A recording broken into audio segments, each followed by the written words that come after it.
Whilst I continued to regain my strength, the HICWA investigation team continued their work, and in April 2008, they published their findings and groundbreaking recommendations amid a whirlwind of publicity. They found one crucial error in interpreting my own pathology specimen. But what they also uncovered was a shocking catalogue of weaknesses at the hospital directly involved in my care, and also at the hospital to which my biopsy had been sent for analysis. And here are just a few quotes from the report, and I shall read them out. The investigation identified that the quality of the cytology samples routinely presented for interpretation was poor.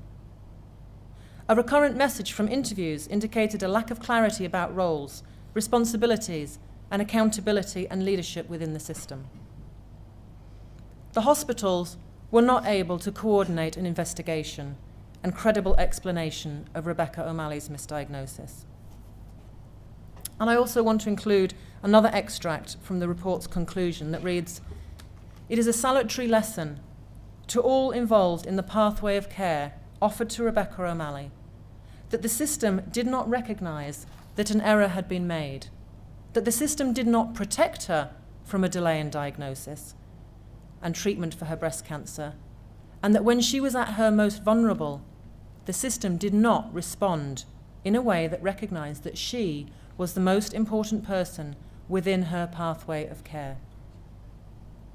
I'm pleased to say that the report's 15 crucial recommendations have now largely been implemented, and I believe that they have resulted in much better and safer care for breast cancer patients in Ireland.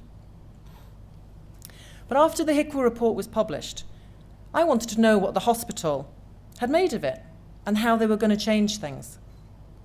I hadn't had any contact with them since being told of the misdiagnosis a year earlier.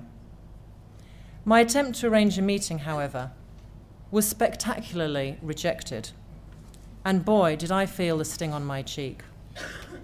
The brief letter sent to me in reply read, "It is a tempting offer, but unfortunately under the circumstances, I shall have to decline." I was shocked. Shocked that insult could be piled onto injury in such a way. More recently, I have discovered that this resistance to contacting me was because senior clinical and managerial personnel were still smarting from the high-profile negative publicity surrounding my case. It seems that they were more focused on their own damaged pride than the damaged patient's feelings.